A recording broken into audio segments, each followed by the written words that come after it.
brought to you by Silver Pumps. Top quality और consistent performance के लिए सिर्फ सिल्वर पंप्स नाम याद रखना। हरियाणा के कुख्यात गैंगस्टर जोगिंदर ग्योंग को फिलीपींस से भारत लाया गया।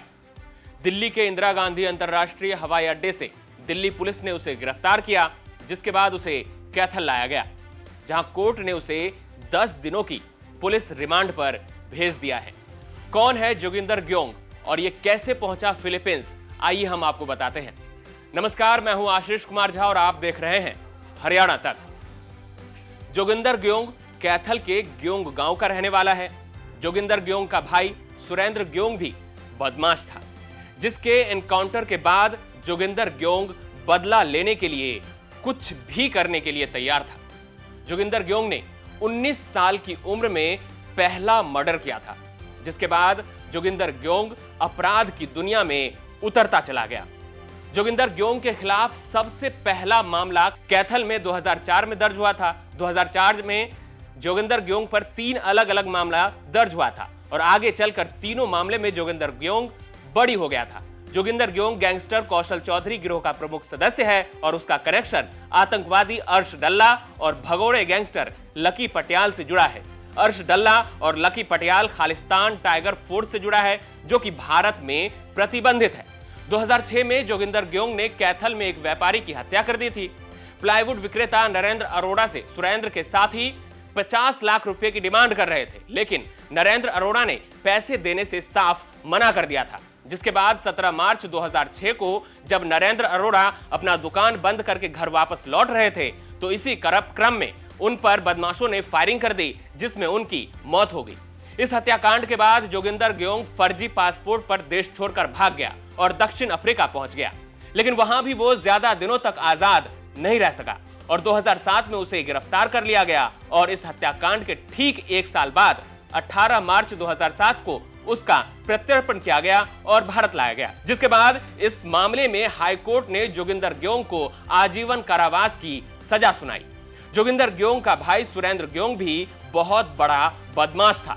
बताया जाता है कि दोनों ग्योंग भाई का कांग्रेस के मौजूदा राज्यसभा सांसद रणदीप सिंह सुरजेवाला से दुश्मनी थी। उनकी धमकियों से ही तंग आकर सुरजेवाला ने हाईकोर्ट से सुरक्षा मांगी थी। 2017 में एक एनकाउंटर में सुरेंद्र ग्योंग की मौत हो जाती है। ये एनकाउंटर करनाल पुलिस की ओर से राहड़ा गांव में की गई थी। भाई के एनकाउंटर से बौखलाए जोगिंदर ग्योंग बदले की आग में जलने लगा। जोगिंदर ग्योंग को शक था कि उसके भाई की मुखबिरी जयदेव नाम के ठेकेदार ने की और ये एनकाउंटर सुरजेवाला के इशारों पर की गई है। कैथल डिस्ट्रिक्ट से 1 लाख रुपए इनाम है इस पे और 50,000 रुपए इनाम इसका पानीपत डिस्ट्रिक्ट से है और इसने पानीपत डिस्ट्रिक्ट में जो इसके भाई का मुकाबले में जो भाई एक्सपायर हुआ था, उसमें इनको डाउट था कि कोई जयदेव शर्मा ने मुखबरी करी है, तो इसने उसको मरवाया था। बहुत सारे केसों में वांटेड है, इसको उम्र कैद हो चुकी है। नरेंद्र अरोड़ा बहुत फेमस केस रहा है कैथल का और बहुत दिन से इसको ट्रैक कर रहे थे। ज्वाइंट ऑपरेशन था सर के उसमें और अब कामयाबी मिली है और आप लोगों के सामने है। प्लाईवुड विक्रेता नरेंद्र अरोड़ा हत्याकांड में आजीवन कारावास की सजा काट रहे जोगिंदर ग्योंग 2017 में जमानत पर जेल से बाहर निकला था। 30 दिसंबर 2017 को पूर्व इंस्पेक्टर जिले सिंह की पानीपत में रिटायरमेंट पार्टी थी। इस पार्टी में ठेकेदार जयदेव भी मौजूद था। इसी दौरान जयदेव किसी के कहने पर बाहर निकला और जिले सिंह के घर से महज कुछ ही दूरी पर हमलावरों ने जयदेव पर अंधाधुंध गोलियां चला दी।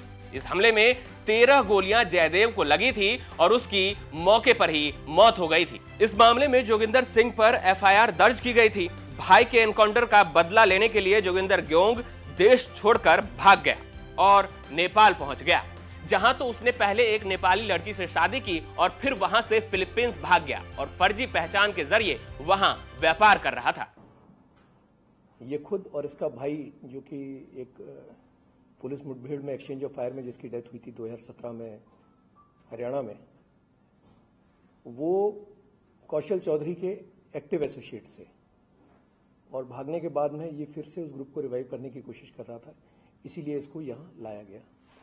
इसके ऊपर अगर आप केसेस देखें तो करीबन 28 केसेस हैं, जिनमें 15 में इसको सजा हो चुकी है, इंक्लूडिंग 5 मर्डर में सजा हुई है 2018 में ये जब इसके भाई का डेथ हुई एक्सचेंज ऑफ फायर में, तो उसके बाद ये नेपाल भाग गया जेल से निकल के आने के बाद में, और नेपाल में इसने शादी की और 2020 में ये फिलीपाइंस निकल गया, जहाँ पे ये जिसको हमने स्पॉट करके जुलाई से डिटेन करवा रखा था। इसने नेपाल चला गया था यहाँ से 2020 में, जब ये भागा है तो 2020 में ये नेपाल चला गया था, और नेपाल से जाने के बाद में इसने 2018 में नेपाल चला गया था, वहाँ शादी कर ली थी, और 2020 में ये नेपाल के पासपोर्ट में फिलीपींस चला गया था। जी, एक नेपाली लड़की। आगे की भागने की प्लानिंग से की थी या ये मैटर ऑफ इन्वेस्टिगेशन है।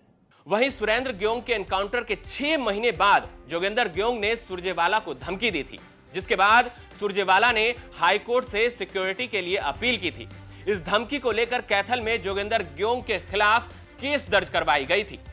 दिल्ली पुलिस ने बताया कि भारत ने जोगिंदर के प्रत्यर्पण को लेकर फिलीपींस से अनुरोध किया, जिसके बाद फिलीपीन के आव्रजन ब्यूरो ने इस पर कार्रवाई करते हुए जोगिंदर को पिछले साल जुलाई में बैकोलोड शहर से गिरफ्तार किया था, और अब 1 फरवरी को जोगिंदर ग्योंग को भारत वापस लाया गया है।